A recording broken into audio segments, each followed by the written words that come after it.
Hi everyone, I'm Dr. Claire Steffen and I'll be your instructor for Psych 330 Psychology of Learning.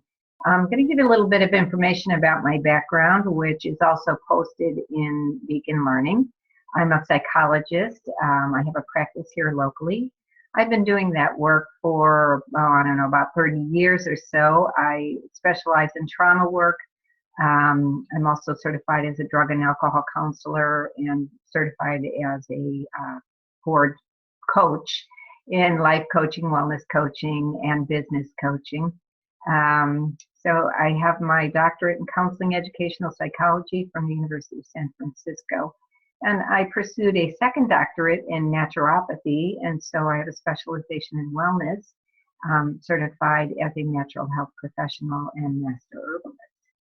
Um, so I think about learning as the foundation of everything we do in psychology. My training is really more of an approach of cognitive behavioral psychology. And perhaps even long before I identified that, I knew my work was going to involve learning. And it's because I was trained as a elementary education teacher before I became a psychologist. But, there's something very logical about this, that everything we do in life involves learning. And so, when we think about how people learn, they learn in a variety of ways. Obviously, we learn through modeling. We learn through observation. We learn through reinforcement. We learn through cueing, so that gives us some kind of motivation to keep going in some ways. We learn through feedback. We can learn from punishment, but it doesn't maintain very well, and so it's probably not the best approach. But the good news is we're going to learn all about that in this course. And as a psychologist, I tend to be very practical in my approach because over the years, as I said, I've worked with a lot of folks who struggle with trauma and with addiction. I've also worked in the court system, helping families with child custody evaluations. And so I've seen a lot of extreme situations, and because of that, I've identified that it's very important to provide a practical approach because when people are in a situation where they're highly stressed, they tend not to think as well, and it can be overwhelming. And one of the benefits of a cognitive behavioral approach is a very consistent model, and it's very teachable. And people like to be able to learn things about themselves and be able to understand it and apply it. Okay, so looking at our course here, we've got a lot to learn in a short period of time. And so let's go through this. Our mission statement, is consistent with the rest of the department here. And the course description is that it will provide a survey of learning theories, including classical conditioning, operant conditioning, and social learning. It draws upon developmental theory in understanding the learning process and focuses on individual differences, which I think is really critically important in the work we do. Whether we're working with couples or families, we still want to provide an individualized focus.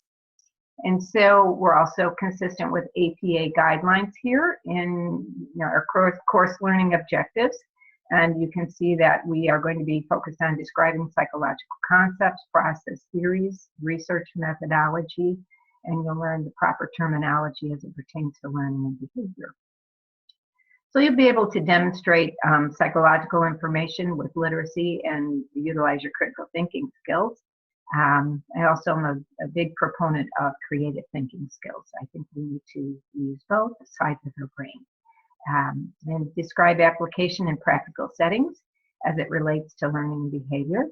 And as you think about what I was saying in my introduction here, learning occurs across the lifespan and in different modalities and in different time frames and in different latencies in regards to how long a response might take. Also going to be very cognizant of our ethical standards to evaluate psychological science in practice. You'll be able to demonstrate effective communication and articulate behavioral explanations as viewed through a lens of faith. So our required text is the Introduction to Learning and Behavior in the 5th edition. Now, I know you can still get the 4th edition, and perhaps it'll be a little more affordable for you to do that. Just keep in mind the resale value of that won't be as good. There are some slight difference from one edition to the next. I always encourage people, if possible, to have the most recent edition of a text, because it makes it easier in terms of quizzes and other materials that are pertinent to the course. So your first assignment will be to review the syllabus, and that will be worth 5 points. It will be due on March 12th by 11:55 p.m. And the reason I like to add this is simply to make sure that you've gone through and organized yourself at the front end of the course, so that if you have any questions or confusion about assignments, that you'll reach out to me as soon as possible. Then we also have what I call scholarly conversations, which are simply discussion forums. There'll be 3 of those due on Sunday, 3/19, 3/26, and 4/16. And the topics for discussion are posted in Beacon Learning, and you can look ahead and see those. So you can be planning ahead. I always encourage people to support their discussions with information from the text or other resources in a course, or even externally. And so I like to see that scholarly contribution there. We'll have 8 quizzes. Each one weekly will be an open book quiz. And there's different amounts of questions in these quizzes. Typically they're 50, but there's a few of them that have smaller amounts of questions in them. And I have opened them in a way that they're untimed, because you only have 1 attempt. And, again, with the thinking that everything in life involves learning, I left it untimed and I left it open book with the intent that you should be able to benefit from this learning experience and take away from the course as much as possible. And so by reducing that stress level and not putting a time frame on it, I am hopeful that will help you benefit in a way that will increase your learning. So, and as in any other course, tests can only be made up if there's a valid excuse that is in line with university-approved protocol. So the next assignment is that we will have evidence-based application summaries, and there'll be 5 of them available throughout the course. You only have to do 2, but you can do as many of them as you'd like, and with the thinking that you can choose the 2 that give you the highest score that will count towards your final grade, and so, they'll go in line with these various expectations. Summary 1 topic, you're to find a control group experimental design on classical conditioning and write up about that. And summary 2 topic will be focused on operant conditioning. Summary 3 is on escape, avoidance, and punishment. Summary 4 is on choice, matching, and self-control. And summary 5 is on observational learning. And so what you need to turn in is a statement of hypotheses about a study that you read that is a peer-reviewed study within the past 5 years. And to identify the variables that were studied, the participants, the methods, the conclusion of the study, and your evaluation of the research. And then connect it up to the course and how it's practically applicable to everyday life. So you'll read the article and summarize, not plagiarize, in types that is a 12-point Roman font with double spacing, 1-inch margins, and the proper APA formatting. So it'll be 1 to 2 pages in length. Then you'll have a behavior modification proposal assignment, and this coordinates with your final project. And so in the proposal, what you do is identify a behavior modification program that you would work out yourself on you or an animal. You can make the choice there. But it must be ethical and involve positive reinforcement, no positive punishment. and you'll write up the proposal, and it will be provided to me so I can review it, and then we can utilize it to collect baseline data. And so then you'll implement the reinforcer and measure the responses for 2 weeks.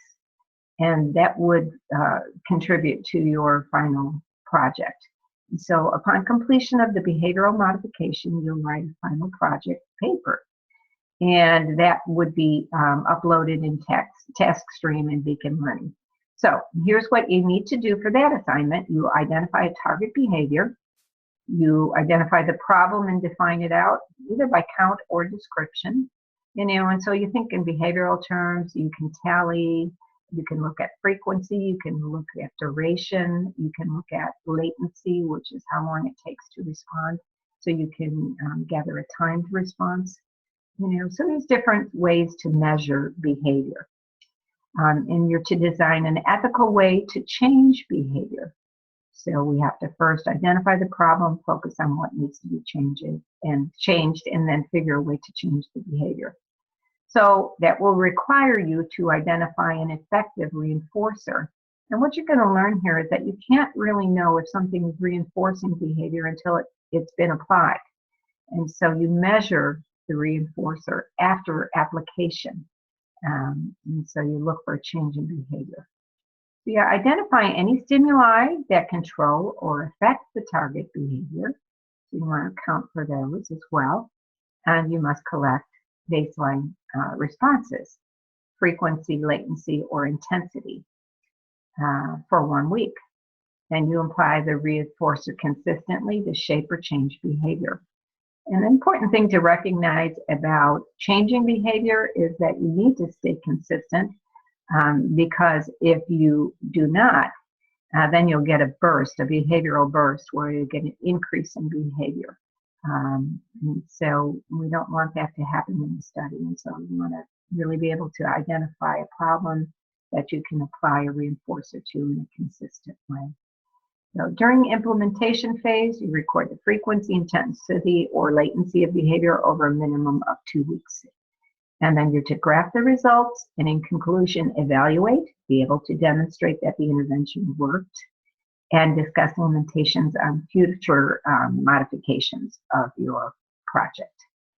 And so steps 1 through 5 are due on Sunday, April 9th by 11:55 p.m. And so that's a proposal phase, and it will be returned to you by Sunday, April 16th. And then you're to begin your baseline collection of data for 1 week once your proposal's been returned. And then you implement for 2 weeks. And then your final project is due on Sunday, April 30th at 11:55 p.m. So this will take a lot of consideration, and it's an important thing to learn how to change behavior for those of you in particular who are interested in becoming a counselor or a psychologist or working in the field in some ways. So the grades are distributed in this way. There's 5 points for a syllabus review. The scholarly conversations, there are 3 of them. They're worth 75 points total. There's 8 quizzes worth 50 points each for a total of 400 points. You are to complete at least 2 evidence-based summaries.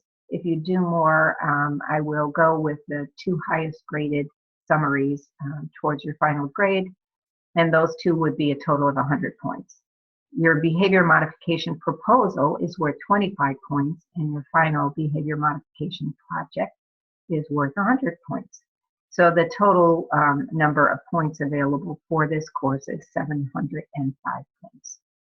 And here is the familiar grading scale that's used in all your courses at Northwest Christian. There's the academic policies at the end here, and information about tutoring services. Probably this is going to be one of your most important pages, the course calendar, in which it tells you when assignments are due. It gives you the information about your readings for that week and the dates that the assignments are due.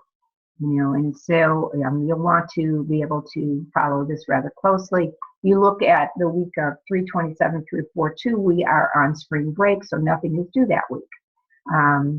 So that's always nice to have that to look forward to, but you can also use that time to prepare, your proposal and work on that because it will be due the following week. Um, so our final project here is due on the week of 4/24 through 4/30, and you're to upload that into TaskStream.